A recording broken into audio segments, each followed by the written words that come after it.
पुराना को सब्सक्राइब करें, नोटिफिकेशन के लिए बेल आइकन को दबाएं और जी हाँ, वीडियोस को शेयर करें और लाइक करना ना भूलें।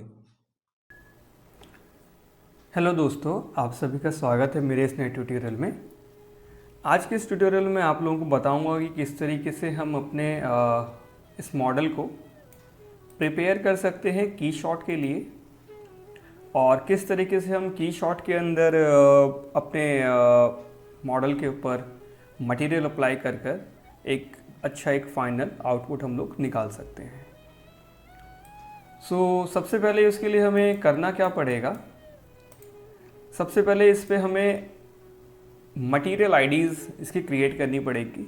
ठीक है, मटेरियल आईडीज़ को आप इस तरीके से समझ सकते हो कि डिफरेंट डिफरेंट मटेरियल्स अप्लाई करना, सबकी अलग अलग नेमिंग के साथ में और जो जैसा पार्ट है उसके अकॉर्डिंग, राइट। अगर आप इस पूरे ऑब्जेक्ट के ऊपर एक ही मटेरियल अगर आप अप्लाई करके रखोगे, ठीक है, और आप अगर की शॉट के अंदर अगर एक मटेरियल अप्लाई करोगे, ठीक है, तो वो सभी पार्ट्स के ऊपर अप्लाई हो जाएगा, जबकि ऐसा नहीं होना चाहिए। हमें रिक्वायरमेंट ऐसी हो सकती है कि हमें सभी पार्ट्स के ऊपर अलग अलग मटेरियल वहाँ पे अप्लाई करने हो। तो यहाँ माया में ही हम पहले से प्रिपेयर कर लेंगे कि किस तरीके से हम लोगों को काम करना है। तो आइए इसको करते हैं। तो इसके लिए सबसे पहले जैसे कि डिफ़ॉल्ट मटेरियल आप देखेंगे सभी ऑब्जेक्ट्स के ऊपर लैम्बर्ट लगा हुआ होगा, ठीक है। तो हमें लैम्बर्ट लगाना है, लेकिन डिफरेंट डिफरेंट हम लोगों को पार्ट्स के अकॉर्डिंग लैम्बर्ट लगाना है हमें, ठीक है। या फिर आप कोई और बेसिक मटेरियल आप इस पर अप्लाई कर सकते हैं, माया के जो बेसिक मटेरियल्स हैं, ठीक है। एग्जिस्टिंग मैं न्यू मटेरियल्स पे बॉडी के ऊपर अप्लाई कर रहा हूँ, मैं लैम्बर्ट ही यूज़ कर रहा हूँ, ठीक है। तो ये लैम्बर्ट 2 आ गया है, इसको इसकी एक आईडी दे देते हैं हम इसकी, ठीक है।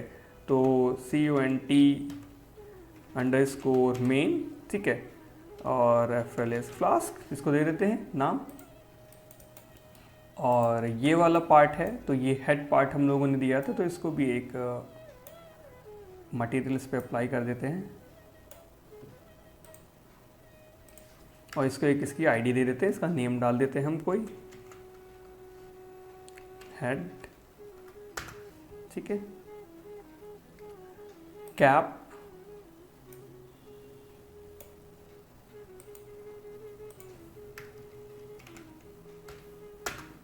ये 1 इसलिए लगा रहा है क्योंकि ऑलरेडी डेटा में पहले से नेमिंग है, तो उस वजह से कोई इतना इशू होगा नहीं इसी वजह से, ठीक है। आप कुछ और भी लिख सकते हैं, अंडरस्कोर मैट लिख सकते हैं आप, या फिर आप जैसे चाहे वैसे लिख सकते हैं, ठीक है। होल्डर्स,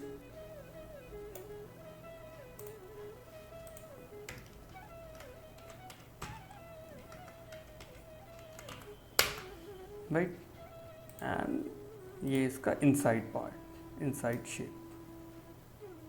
देख रहे हैं कि वहाँ पे दिखा रहा है कि शेप नोड है वो, तो शेप हमें शो कर रहा है इनसाइड। तो हम लोगों ने अपने इसके अकॉर्डिंग सभी डिफरेंट डिफरेंट मटेरियल्स इसके ऊपर हम लोगों ने शेडर इस पर बेसिक लगा दिए माया के अपने, ठीक है। अब आप देखेंगे तो हम यहाँ पे स्मूथ करके इसको प्रीव्यू तो देख सकते हैं, ठीक है, लेकिन अगर स्मूथ करके आप ऐसा प्रीव्यू मोड में आप अगर की शॉट में लेकर जाओगे तो ये ऐसा स्मूथ नहीं दिखाई देगा, ठीक है। मैं आप लोगों को दिखाता हूँ कि कैसा दिखेगा ये और किस फाइल फॉर्मेट में हम लोग इसको की शॉट के अंदर लेकर जा सकते हैं। तो ऑब्जेक्ट को हमें अब करना है सेलेक्ट, फाइल में जाना है और export selection, OBJ file format यहाँ पे आपको चूज़ कर लेना है, ठीक है। और एक्सपोर्ट सिलेक्शन, हम लोगों ने इसको एक्सपोर्ट कर दिया। की शॉट में आना है आपको और यहाँ से आपको करना है इंपोर्ट, OBJ फाइल फॉर्मेट आपको चूज़ करना है यहाँ से अपना, इसको करना है इंपोर्ट। ये 1 मिनट का टाइम लेगा और ये इंपोर्ट हो जाएगा। तो अभी आप देख रहे हैं कि ये यहाँ पे इसकी जो एजेस हैं, ऑब्जेक्ट जो हम लोगों का है ये स्मूथ नहीं दिखाई दे रहा है, ये हार्ड एजेस के साथ में हम लोगों को विजिबल हो रहा है। तो ऐसा इसलिए है क्योंकि यहाँ पे प्रीव्यू तो दिखा रहा था बट ये रियल में स्मूथ नहीं है। तो इसको स्मूथ करने के लिए हमें करना क्या होगा, हमें सेलेक्ट करना होगा, मैश में जाना होगा और यहाँ पे स्मूथ हमें अप्लाई करना होगा। और डिवीज़न लेवल आप 1 या 2 अप्लाई कर सकते हैं अपने मॉडल और मैश के अकॉर्डिंग, कितनी डिटेल्स आपको चाहिए और कितना हैवी और कितना लाइट वेटेड आपको मैश और मॉडल अपना रखना है। ठीक है, तो मैं इस फिलहाल 1 ही रखूँगा और अभी आप देखेंगे तो ये अच्छा हम लोगों को स्मूथ दिख रहा है।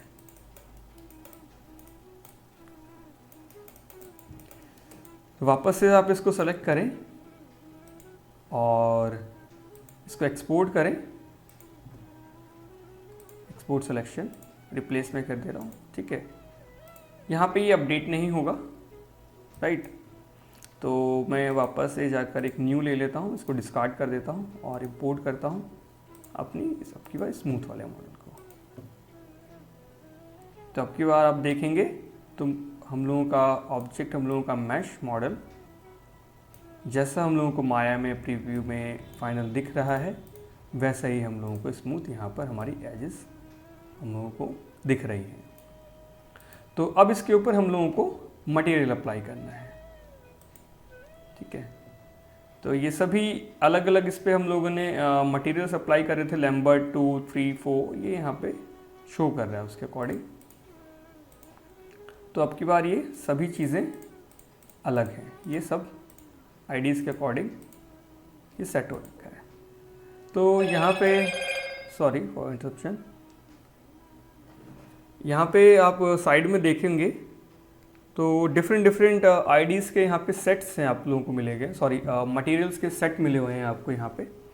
लाइक आर्किटेक्चर के लिए अगर कोई यूज़ करना है कंक्रीट सरफेस विंडो, और आपको अगर ग्लास यूज़ करना है तो बेसिक ग्लास, फ्रॉस्टेड ग्लास की कैटेगरीज यहाँ पे दी हुई हैं। तो हम लोगों को जो चाहिए वो थोड़ा स्टील में चाहिए, ठीक है, या फिर आप इसको लेदर भी इसके ऊपर आप अप्लाई कर सकते हैं। ठीक है, बट ये मोस्टली ये जो पार्ट होता है मेन, ये वाला पार्ट ये आपको स्टील में रहता है। ठीक है, तो स्टील हम लोगों की मेटल कैटेगरी का है, तो मेटल कैटेगरी में जाएंगे। एल्युमिनियम में हम लोग भी चेक कर सकते हैं कि बेसिक अगर एल्युमिनियम की अगर बॉडी रखनी है, चीप रखना है तो वैसे रख सकते हैं, वैसे नहीं होता ये। ठीक है, और अगर ब्रास में आपको जाना है ब्रास में कर सकते हैं, कॉपर में कर सकते हैं आप, और स्टील हम लोगों के पास है यहाँ पे। तो स्टील में बेसिक है और डिप्लेस्ड है और मैश है और टेक्सचर्ड है, हम लोगों की 4 कैटेगरी है। ठीक है, तो मैं स्टील पे क्लिक करके बेसिक कैटेगरी में चला जाता हूँ, पॉलिश स्टील और स्टील रफ। तो मैं इस पर रफ वाला मैं इस पर अप्लाई करता हूँ।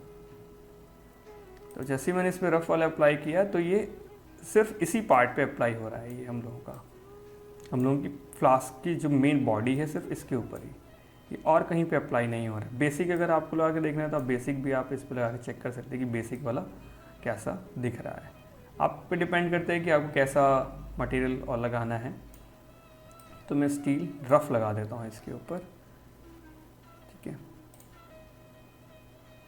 और अब ये ऊपर वाला ये पार्ट है,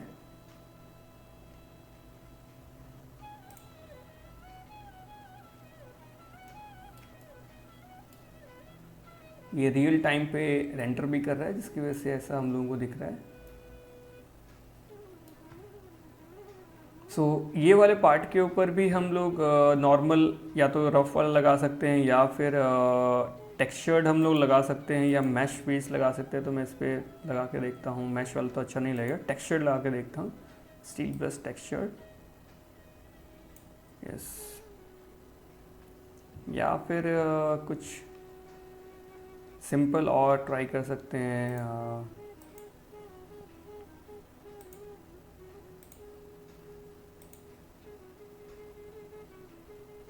प्लास्टिक नहीं, पेंट नहीं, मेटालिक पेंट हम लोग ट्राई कर सकते हैं इसके ऊपर, ब्लैक कलर का मेटालिक ब्लैक,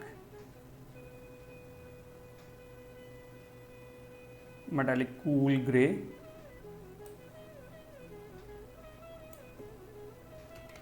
या फिर यही वाला ब्लैक वाला आप इस बॉडी के ऊपर भी आप अप्लाई कर सकते हो। सेम पूछेगा आप इसको यस कर दो।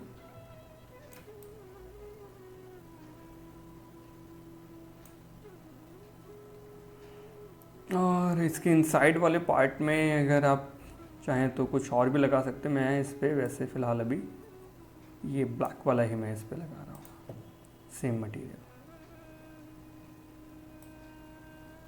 और इसका ये जो अपर वाला जो पार्ट है, इसका कैप वाला, इसके ऊपर मैं दूसरा मटेरियल लगाता हूँ। इसको मैं स्टील बेसिक ही लगाता हूँ, बट थोड़ा रफ़ वाला जो हम लोगों ने अभी यूज़ किया है ऑलरेडी।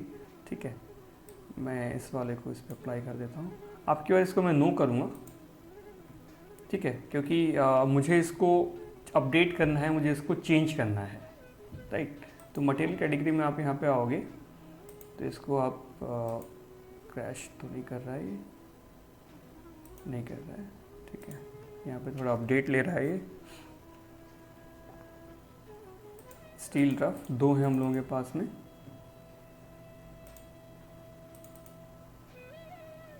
तो ये सेकंड वाला है हम लोगों का। इसको कलर, ओके, ये वाला नहीं है, ये वाला है ये। इसको कलर में थोड़ा सा ब्लैक, वेट अ मिनट, ये अभी प्रीव्यू आ गया है थोड़ा।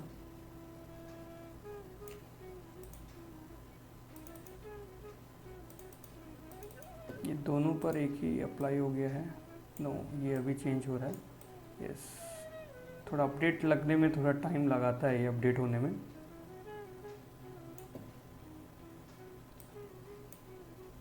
सो ये इसके ऊपर आप क्लोज अगर जाके देखोगे तो ये डिटेल हम लोगों को टेक्सचर्ड बेस्ड डिटेल मिल रही है।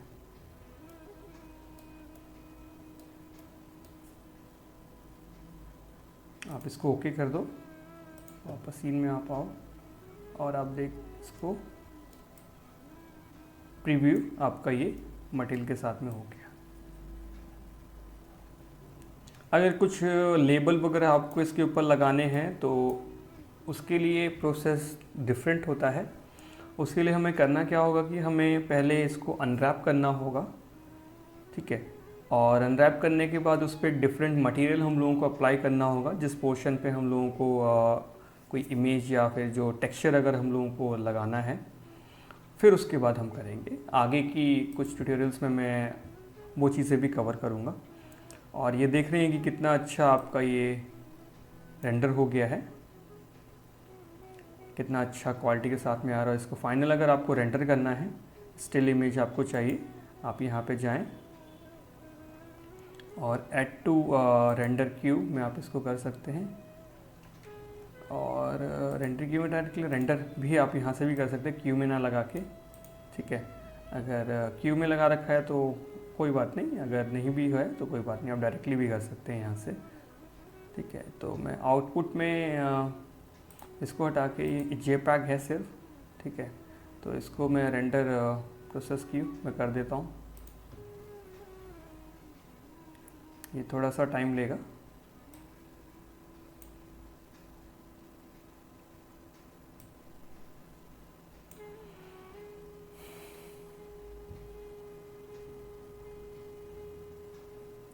तो ये धीरे धीरे हम लोगों का आउटपुट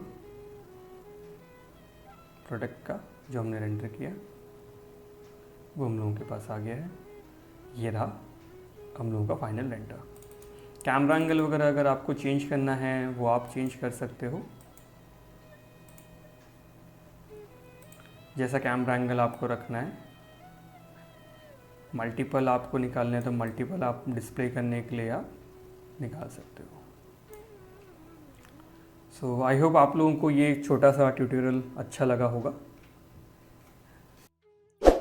पुराना को सब्सक्राइब करें, नोटिफिकेशन के लिए बेल आइकन को दबाएं और जी हाँ, वीडियोस को शेयर करें और लाइक करना ना भूलें।